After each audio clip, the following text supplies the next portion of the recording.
देखिए, भगत सिंह को जो सम्मान भारत में मिलना चाहिए, हकीकत में वो उन्हें नहीं मिलता है। इस मामले में भगत सिंह की इज्जत पाकिस्तान में भी है। लाहौर में आज भी भगत सिंह की प्रतिमा है, उनकी मतलब स्टैच्यू है, उनके नाम पे चौराहे हैं बहुत जगह, और आज भी भगत सिंह का घर वैसे ही टूटा फूटा है। ये इस देश के लिए बहुत गलत बात है। उनका अगर हम अपने स्वतंत्रता सेनानियों का इज्जत नहीं कर सकते तो फिर क्या इज्जत करेंगे हम? बताइए, एक से एक नेताओं का बंगला दिल्ली में, भगत सिंह के परिवार का नहीं हो सकता? उन्होंने शादी ब्याह नहीं किया था, सब कुछ देश के लिए कर, देश को बंगला नहीं दे सकता? क्या करेगा भाई यहाँ पर? ये गलत होता है। यहाँ पे उनको शहीद शहीद आजम कहा जाता है, और आरटीआई से निकालिएगा तो रिपोर्ट आता है गृह मंत्रालय का कि हमारे पास ऐसी कोई दस्तावेज नहीं है जिससे यह साबित हो सके कि भगत सिंह शहीद थे। तो सोचा, तुम शहीद आजम को शहीद नहीं कहोगे तो किसको बोलोगे? भगत नाथूराम गोडसे को। किसे? नाथूराम गोडसे को। अरे गांधी नहीं रहते तो गोडसे को पढ़ना ही नहीं था। यह सबसे बड़ा उनकी योग्यता है। आप लोग में से पढ़ लिख के बैठ जाइए, वहां सरकार में आप पढ़े लिखे लोग जाइए, सबसे पहले भगत सिंह को क्या दीजिए? एक उचित सम्मान। लाला लाजपत राय को एक पुलिस कमिश्नर था लाहौर का, नाम था सांडस। क्या नाम था? सांडस ने इतना लाठी मारा लाला लाजपत राय की उनकी बीमार पड़ने से मृत्यु हो गई। और भगत सिंह ने कहा कि सांडस तोरा हम बर्बाद कर देंगे, यहाँ पर ना छोड़बो तोरा हम। तो सांडस जा रहा था मोटरसाइकिल से। सांडस किसे जा रहा था? मोटरसाइकिल।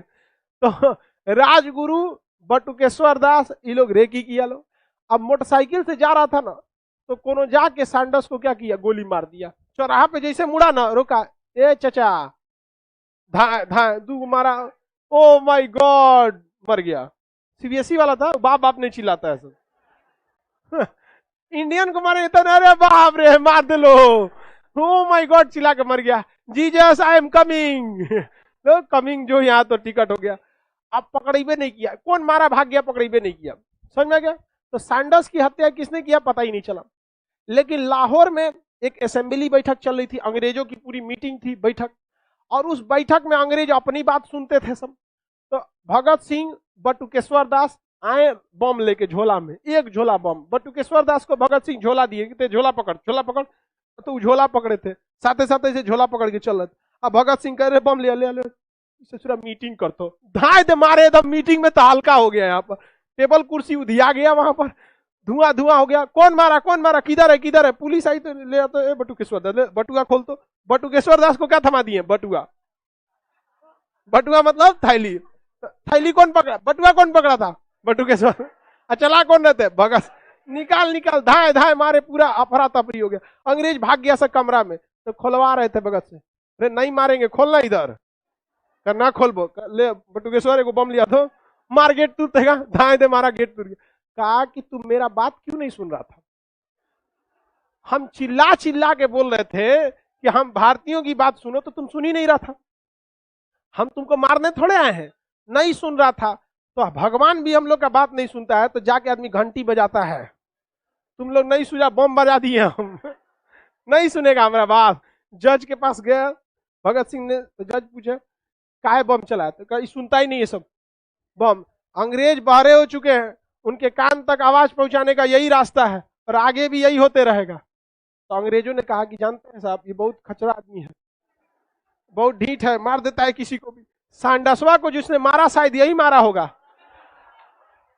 सांडस को मार के कौन भाग गया पता ही नहीं चला, यही मारा होगा। देख रहे कितना ढीठ है। और बटुकेश्वर दास को बटुआ पकड़ ले था, समझ गया। इनके साथ एक और था जतीन दास, यो रेकी किया था। ये तीनों है सब बहुत खतरनाक। यहाँ बम मारा सब, तो भाग भरोसे कोई नहीं ना, किसी के मुड़ी पे नहीं गिरा, तो दिया गया रहता हूँ।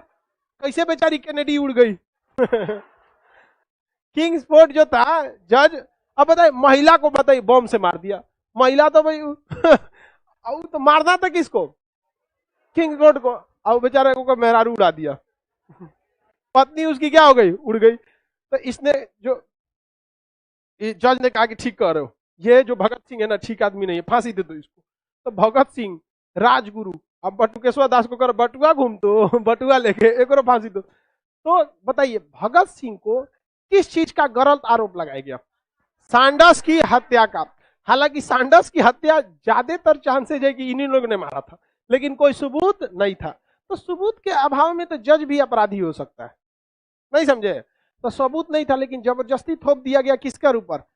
भगत सिंह। अब भगत सिंह को फांसी की सजा सुना दी गई 14 फरवरी। कब सुनाई गई? 14 फरवरी 1931। तो 14 फरवरी वैलेंटाइन डे के दिन वहां पर अब फांसी की सजा सुना दी गई। और उसी 1931 में महात्मा गांधी सविनय अवज्ञा आंदोलन चला रहे थे।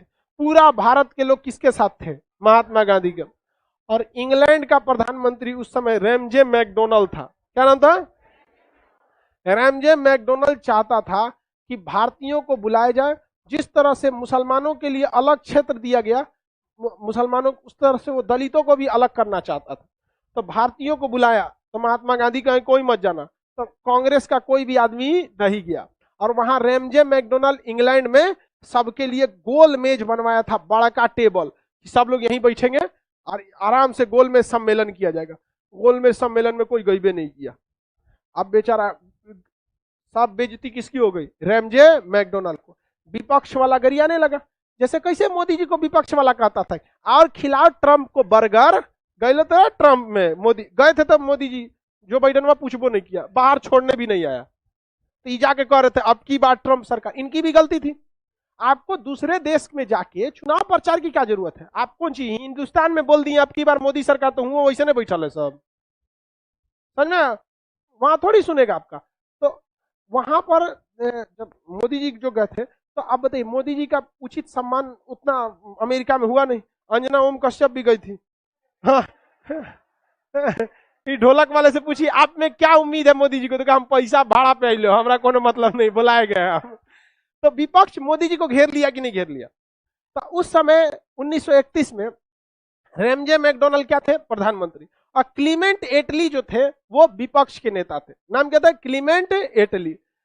तो क्लीमेंट एटली का दिए देखो रैमजे मैकडोनल्ड, जो देश गुलाम है उनको ये बुलाए तो वहां के लोग यहाँ नहीं आए। कौन काम का? प्रधानमंत्री। रैमजे मैकडोनल्ड एकदम गुस्सा गया, फोन किया भारत में, कहा कौन चमचा गया है भारत में हम लोग का? तो उस समय चमचा था इरविन। क्या नाम था? इरविन। चमचुआ का नाम इरविन। इरविन का फोन लगा, इरविन वा फोन लगा, रे इरविन वा गधिया कहा नहीं आया?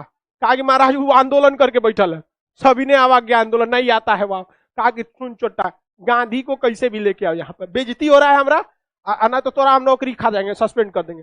इरविन पगला गया, गांधी जी को दिल्ली बुलाया, महाराज आप जो बात कहिएगा तो हम मान लेंगे। तो 5 मार्च 1931 को, 5 मार्च 1931 को गांधी और इरविन में क्या हो रहा था? समझौता। उससे जस्ट पहले 14 फरवरी 1931 को किसे फांसी सुनाई जा चुकी थी, लेकिन अभी तक फांसी लगी नहीं थी।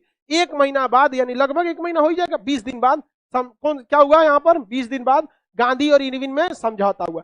सारे लोग गांधी जी पे दबाव बनाए कि भगत सिंह के फांसी रद्द कराइए, तब भी जाइएगा आप कहां पर? गोलमेज सम्मेलन, अदरवाइज में मत जाइएगा।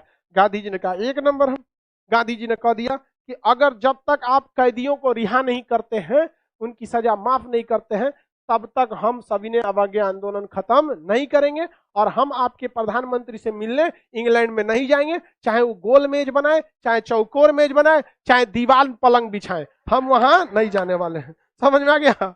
अब बात समझिए, इरविनवा को कौन गरियाया था? मैकडोनल्ड। कहा कि यहाँ हम दीवान पलंग बिछे लोगों के खातिर नहीं आया हुआ, यहाँ पे हमारा बेइज्जती हो रहा है, यहाँ पे भेजो उसको। इरविन को भाई नौकरी का सवाल था। क्या सवाल था? नौकरी का। अब क्या होगा भाई? नौकरी तो इन लोग को दिक्कत हो गया। तो गांधी जी से बात मान लिया कि ठीक है हम रिहा करेंगे, लेकिन इरविनवा यहाँ खेल खेल गया। इरविनवा को किसी ने महाभारत पढ़ा दिया था और उसने महाभारत का वही चाल चल दिया जो कृष्ण भगवान द्रोणाचार्य के लिए चले थे। द्रोणाचार्य जब तक महाभारत के युद्ध में थे, अर्जुन जीत नहीं सकते थे, क्योंकि गुरु था भाई। द्रोणाचार्य बहुत अजब टाइप के गुरु थे, एकलव्य का अंगूठा कटवा लिए। बताइए ऐसा गुरु होता है? समझ में आ गया कि नहीं आ गया? पक्षपात बहुत किए थे। अर्जुन जीते नहीं थे, जिताए गए थे, याद रखियो भाई। और कर्ण हारा नहीं, हराया गया था वहां पर। और अर्जुन को कृष्ण भगवान का साथ मिल गया, तब न फौंक रहे थे। तनी हट के दूसरा रथ पे बैठे ना कृष्ण भगवान के रथवा पे से हट के बैठे, सब उनका समझ में आ जाएगा धनुर्विद्या। तो उसने बहुत बेहतरीन ढंग से उसे किसी ने महाभारत पढ़ा दिया था। जब तक युद्ध में द्रोणाचार्य थे तब तक अर्जुन जीत नहीं सकते थे। ये बात कृष्ण भगवान अच्छे से जानते थे। और अर्जुन द्रोणाचार्य के ऊपर तीर नहीं मार सकता था। समझ में आ गया? गुरु पे थे। पहले के समय में गुरु का सम्मान था, अभी तो मार देगा सब हमारे क्लास वाला लड़कियां सबको देंगे तो मैं मार दी समझा, खाली लड़कियां ना खबरिया मार दिया।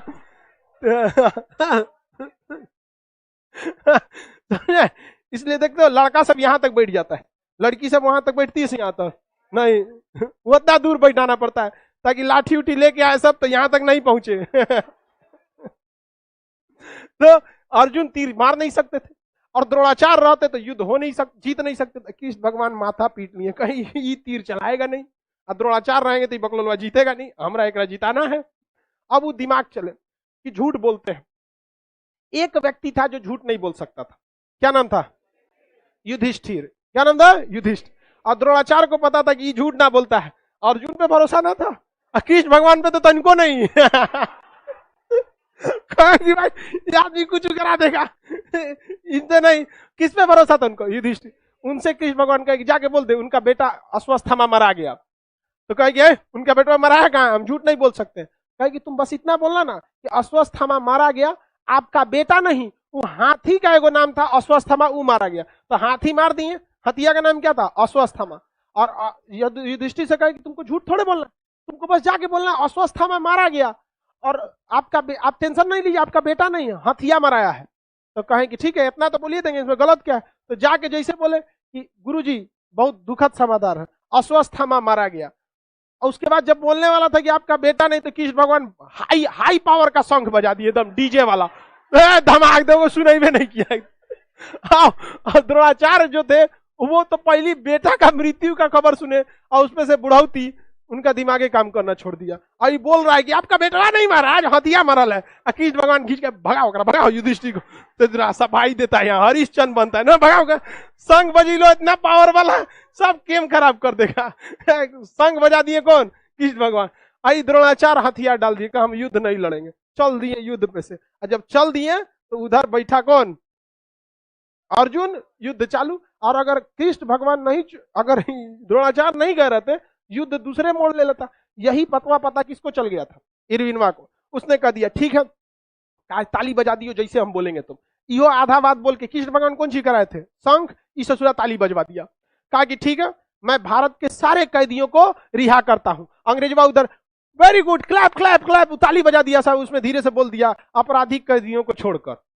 अरे भैया भगत सिंह राजनीतिक कैदी नहीं थे, वो आपराधिक कैदी में गए थे, उनको हत्या का आरोप, बम फेंकने का आरोप लगाया था। इरिनवा गेम खेल दिया, उसने कहा कि मैं सारे कैदियों को छोड़ता हूं, और धीरे से बोल दिया कौन सा? आपराधिक कैदियों को छोड़कर। इधर ताली बजा दिया सब। इन लोग को बस इतने सुनाई दिया क्या चीज? हम सारे कैदियों को छोड़ते। लेकिन लिखित में तो दिया था ना, गांधी जी ओवर कॉन्फिडेंस, हमारा बात कौन नहीं मानता है, चाहे दांडी मार्च देख लीजिए, कुछ भी देखिए, हमारा बात तो होता ही है। साइन कर दिए, ठीक है हम सभी ने हमारे आंदोलन को स्थगित करते हैं। और उसके बाद कहाँ जाते हैं? इंग्लैंड में गोल में सम्मेलन में दीवान पलंग पे बैठेंगे, वहां जाके। और इधर भगत सिंह जब साइन हो गया तो इनके हाथ से मामला चला गया महात्मा गांधी से। अब जब भगत सिंह को फांसी दिया जाने लगा, तब अंग्रेज लोग कहे कि भैया फांसी का है, तो सजा कब सुनाई गई थी? 14 फरवरी। और फांसी कब दिया गया? 23 मार्च 1931। तो 23 मार्च को क्या कर दिया गया? इन्हें फांसी दिया गया। महात्मा गांधी ने कहा अरे तुम फांसी कह दे रहा है इनको? कहा कि हम देख लीजिए एग्रीमेंट पढ़िए। क्या कहा? तुम ही तो बोला था, बाहर में क्या कौन सी बोले थे आप? पहले क्या पढ़िए? एग्रीमेंट पढ़िए।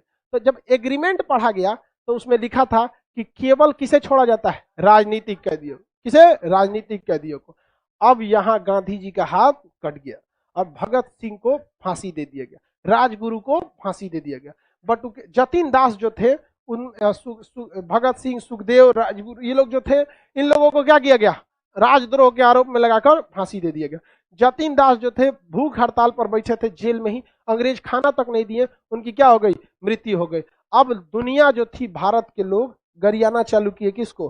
कोने काम के वकील रहे तुम कि ऐसा गलती किया। ये गलती महात्मा गांधी से हुई थी, समझ में आ गया कि नहीं आ गया? और ये गलती नहीं, ब्लंडर था, क्योंकि ये गलती हम और आप करते तो समझ में आता।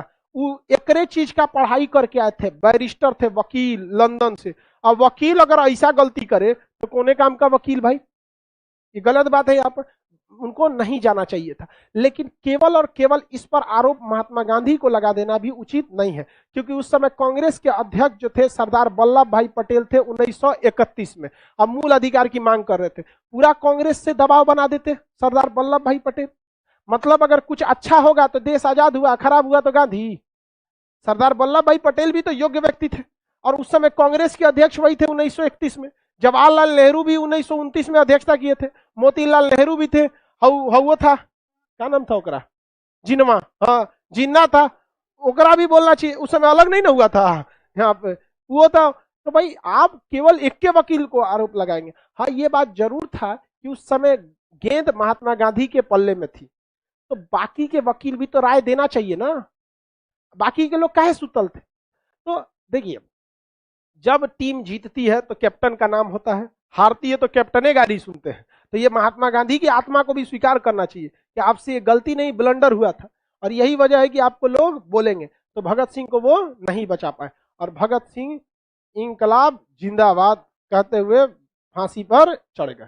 समझ में आ गया कि नहीं? उस समय सारे नेता वकील थे। अभी के उस समय का सबसे बड़ा प्रोफेशन क्या होता था? वकालत का। अभी के वक्त में डॉक्टर, इंजीनियर, एमबीए दुनिया भर का कीजिए, कुछ नहीं हो तो जनरल कंपटीशन एक ऐसा गढ़ा है जिसमें कोई भी दह के चलाता है। समझ में गया? 24 साल की उम्र में भगत सिंह शहीद हो गए। भगत सिंह बहुत कम उम्र में क्या हो गए शहीद? उनके पिताजी माताजी जबरदस्ती उनसे रिश्ता करने वाले थे, शादी ब्याह कर ले बाबू। तो कहे थे कि कौन सी शादी ब्याह करेंगे, हम एकरो लाइफ क्या होगा, खराब हो जाएगा। और भगत सिंह बहुत कम उम्र में शहीद हो गए वहां पर। लेकिन दुख की बात जानते क्या है? भारत सरकार का ऑफिशियल मंत्रालय उन्हें शहीद नहीं मानता। लड़का को समझ में नहीं आएगा तो कोशिश करेगा समझने का, और तुरंत चक्कर आ रहा, जाना चाहिए हमको, चल दिए।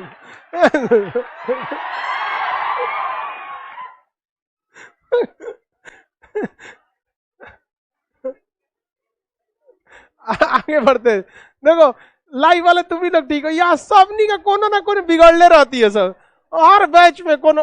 अरे नहीं समझ में आ रहा, कोशिश करो, उसके लिए चक्कर जिम्मेदार थोड़ी है। देखिए, भगत सिंह को जो सम्मान भारत में मिलना चाहिए, हकीकत में वो उन्हें नहीं मिलता है। इस मामले में भगत सिंह की इज्जत पाकिस्तान में भी है।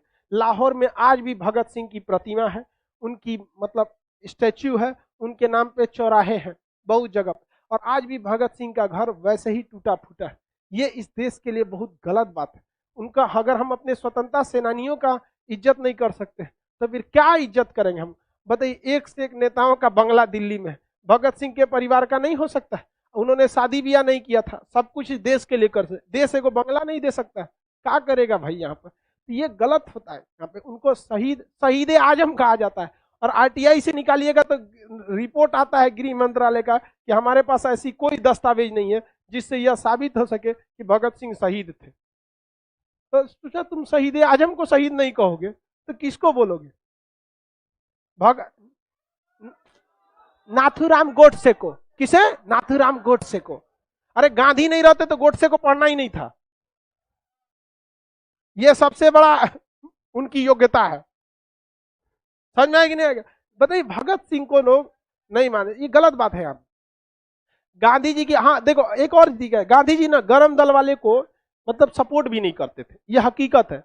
गरम दल वालों को सपोर्ट नहीं करते, तो कहते कि आज उनका भी कहना शुरुआत में सही था लेकिन बाद में नहीं, क्योंकि शुरुआत में हमारे पास हथियार, टेक्नोलॉजी, पैसा नहीं था। अतः गरम दल के द्वारा हम आंदोलन को बहुत लंबा नहीं खींच सकते थे, तो ये दूरदर्शी सोच थे। लेकिन 1930 के बाद जब द्वितीय विश्व युद्ध का माहौल बनने लगा तो देशों में गुटबाजी होने लगी। जापान, जर्मनी हमें क्या देने लगे? हथियार देने लगे। तो उस समय परफेक्ट माहौल बन चुका था हम लोग का, किसके लिए? गरम दल के लिए। तो सुभाष चंद्र बोस ने उस समय तो सेना भी बना दी थी, आजाद हिंद फौज। किसी को कोई दिक्कत नहीं। शहीद आजम किसे कहा जाता है? बोलो बाबू। हाँ, शहीद मन में नहीं करता उनको। लॉजिक ये कहा कि वो बम फोड़े, अंग्रेज उनको फांसी दे दिए। इस तरह से जितने लोगों को अंग्रेज फांसी दिया, हम शहीद थोड़ी ना घोषित कर सकते हैं सबको। अजी छोड़ो भाई, देखो सबका, आप लोग में से पढ़ लिख के बैठ जाइए, वहां सरकार में आप पढ़े लिखे लोग जाइए, सबसे पहले भगत सिंह को क्या दीजिए? एक उचित सम्मान।